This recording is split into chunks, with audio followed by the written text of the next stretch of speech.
Your anatomy is a blueprint.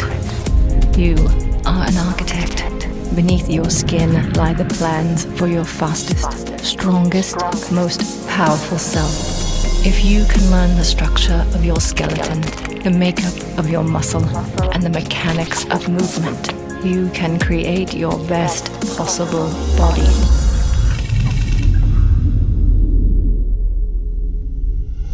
I'm Mike Robertson. This is Built by Science.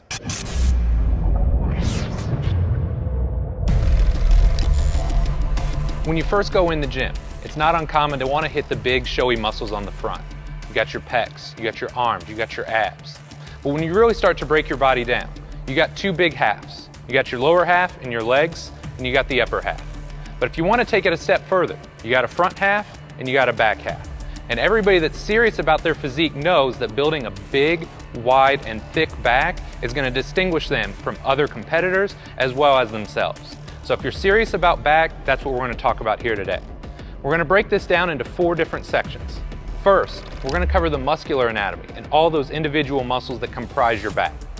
Second, we're going to talk about the skeletal anatomy, the bones and the joints that are involved in creating these movements.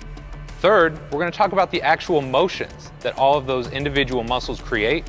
And last but not least, we're going to show you some key exercises to make sure you're getting the most out of your back training. There's no better way to understand the anatomy of a back than to look at a great physique. So today, we've got IFBB Physique Pro Craig Capurso to show us what a great back looks like and how to get the most out of your back training.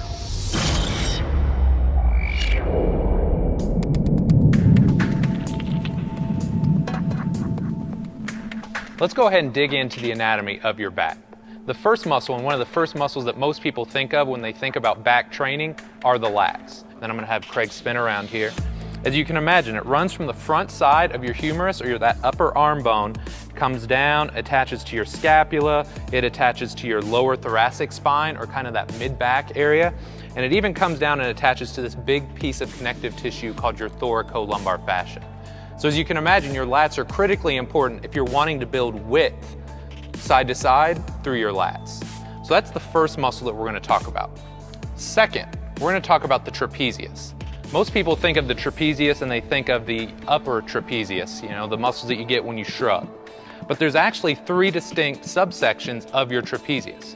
You've got your upper traps that run from your skull and your cervical spine or your neck, and they come down and attach to your clavicles. Second, you have what's called your middle trapezius, and these run from about T1 or T4, so that upper middle back area, come across and attach directly to his scapula. Last but not least, you have what's called your lower trapezius fibers. So this runs from your lower middle back, or that lower thoracic spine, comes up and they also attach to your scapula. Last but not least, you have your rhomboids. And while most people think of the trapezius because they're superficial or they're on the outside of the body, the rhomboids are a deep muscle and they lie underneath your trapezius. They kind of run at an angle here from your thoracic spine down to your scapula. You're going to see it a lot when you row or do any kind of horizontal pulling type movement. So with your rhomboids, even though they're not superficial like the trapezius, you're still going to want to put a lot of emphasis on them because they're critical for front to back thickness. Now, keep in mind, we're talking a lot about the upper back muscles here. We know there's tons of muscles in the back. We've already broken up a lot of the lower back muscles in the core trainer. So if you haven't viewed that and you want to learn how to target this area more, make sure to review that video as well.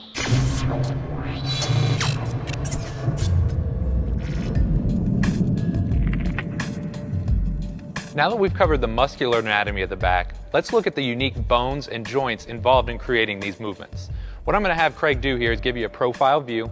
And one of the most important joints in your body when we're talking about back training is your thoracic spine or your upper back. Now you have 12 unique bones here, but you can imagine they run from the base of your neck to about your lower back. So these are really important. You want to make sure when you're doing a horizontal row, like a dumbbell row or a cable row, that you set this nice and stable, because this is what you're going to create your motion off of. It's not so much the upper back that's moving, but your scapula or your shoulder blade. This is where the motion starts. So if you can imagine a little triangular bone here, your scapula sets the stage for your glenohumeral joint or your shoulder. So what's really important to note is these two joints work together to create motion. If you're doing a row, you're set out, You're pulling back, you can see Craig is using his scapula to squeeze back, and he's using his upper arm as well. So they work in tangent to create this movement. Same thing, if he goes overhead, he's using not only his shoulder joint, but his scapula to squeeze down and really target the lats and the lower traps. So as you guys can imagine, if you want to get the most out of the gym, it's not these broken up herky-jerky movements, it's tying all these unique components together to build a really solid upper back.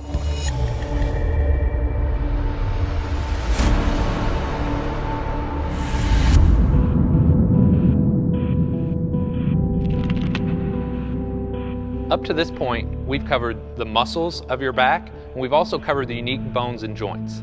Now let's talk about the actual motions that your back muscles create. When we're talking about your lats, there's two primary movements that your lats create. First is called internal rotation. So if you imagine that your attachment point is on the front of your humerus, it actually internally rotates or turns your upper arm bone inwards. A lot of people aren't familiar with that, and that's okay. What most people are familiar with is shoulder extension. So if Craig goes profile here and he reaches his arm up overhead, we're kind of going into shoulder flexion or reaching up, and then coming down from this position as you would in a lat pull down, a chin up, a pull up. That's going to create shoulder extension. So your lats are there to build thickness side to side through your back. So we got your lats. Now let's talk about the actual muscles on the back side of your upper body. So when you talk about your trapezius, remember we've got this kite here, right? Most people are familiar with your upper traps, and just like Craig's doing here, they're really important if you want to build that top upper trap portion of the traps. Second, you've got the middle trapezius and the rhomboids. So if you recall, they kind of go from the mid back and they attach to your scapula. So they create what's called scapular retraction, or simply pulling your shoulder blades back together. Last but not least, you've got your lower traps, and if you recall, they kind of run at this angle right here. They're important for creating what's called scapular depression, or kind of sliding your scapula down on your rib cage. So two more things I want you guys to understand are what's called upward and downward rotation of your scapula or your shoulder blade. Now it's a really fancy term, but all it means is, can you get your arm up overhead safely and effectively? So as Craig reaches up, three muscles are working synergistically to create what's called upward rotation of his scapula. His upper traps, his lower traps, and his serratus. So again, it's kind of a geeky term, but it's there to help you guys understand. If you want to get overhead safely and effectively, you need these three muscle groups to be working synergistically to create that movement. Second, when you come back down, you also create what's called downward rotation of your scapula. And here you're using your rhomboids and a muscle we haven't talked too much about up to this point, but it's called your levator scapulae. And these two muscles work together to downwardly rotate the scapula. Last but not least, if you're like most people, when you started off in the gym, you probably spent a ton of time developing the front. Developing the back is not only a great way to build your physique, but it's going to keep your shoulders healthy for years to come. So make sure you're spending just as much time developing the muscles of your back as you are the front, and you're going to be safer in lifting heavier weights for an extended period of time.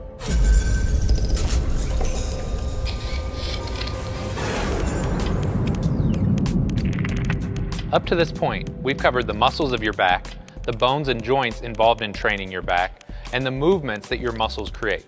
Now let's put it all together and show you guys some unique exercises that you're going to use in the gym to get the most out of your back training. Now what's really important here is we've tried to give you guys a different selection of exercises so you can see how your body works in different planes of motion. We're going to start off with a chin-up. So Craig's going to grab the bar, and in this case, you can see he's really going to target the lats. Most people understand that this is predominantly a lat exercise. So he's going to get a little stretch in the bottom so we can really lengthen these guys out. And then at the top, he's going to make sure he finishes, and if possible, he's going to try and touch his chest to the bar. So it's not just lats, but it's lower traps as well. He's getting scapular depression. Good, buddy. Go ahead and do one more. So you guys get a really good feel. It's not just stretching the lats, but at the top, you're getting the lats, but also the scapula coming down, depressing, using those lower traps. So there's a lot more to it than you would probably think, but this is how you're gonna get maximal muscle growth. Now that we've shown you guys a vertical pulling exercise, I wanna show you guys a horizontal pulling exercise. In this case, a dumbbell row. This is going to be fantastic for developing your rhomboids and your middle trapezius fibers, and it's also going to help you build symmetry or balance side to side between arms. So what I'm going to have Craig do here is just spin around. He's gonna set up, in this case with a staggered stance. You can go staggered, parallel, whatever you're comfortable with. He's gonna set his upper back, and once he's set, he's really not gonna move too much through his upper back. He's gonna grab the dumbbell, and then from this position, get a nice stretch, not only through the shoulder blade, but through the lat. And then he's gonna initiate pulling through the elbow, squeeze the shoulder blade back, finish, hold, and then repeat. What's really important here, make sure you're finishing with your shoulder blade. Too often, people end up thinking that more motion is good motion, and they can do a lot of damage to the front of their shoulder. So think about leading with the elbow, finishing with the shoulder blade, and getting a nice squeeze at the top. Our third exercise is a dumbbell pullover. Not only is this a fantastic exercise for isolating and developing the lats, but if you do it the way I'm going to coach Craig, you're going to also get some anterior core stability and strength, as well as improving your shoulder mobility, because a lot of people struggle getting overhead safely and effectively. So what I'm going to have Craig do here, go ahead, he's already got the dumbbell lined up. He's going to go ahead and lay on his back. And then from this position, what I cue my clients to do is to exhale hard, right?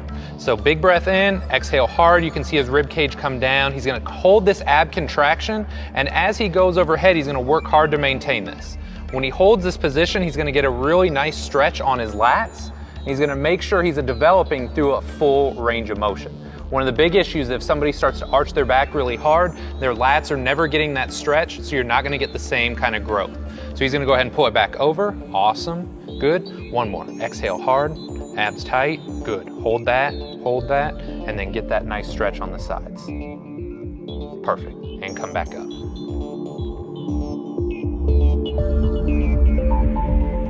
The final exercise we're gonna show you guys here today is called a face pull. Now it's kind of a hybrid movement. It's not really a vertical pull, it's not really a horizontal pull, but that's nice because it gets us out of those standard planes of motion and just breaks up the training a little bit.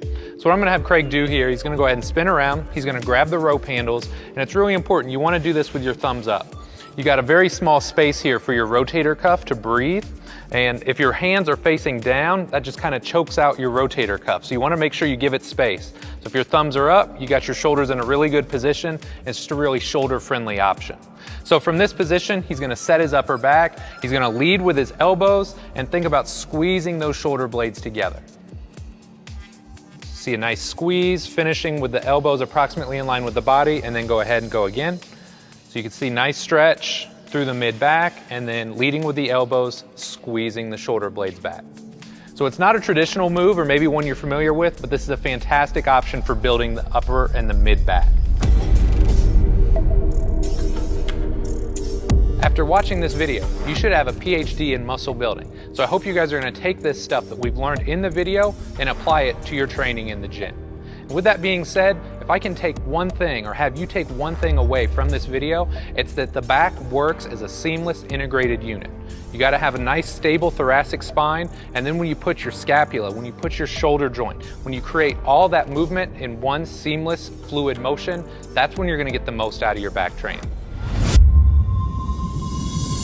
Learn muscular anatomy, biomechanics, the skeletal system, muscle function, and the best exercises to build lean mass.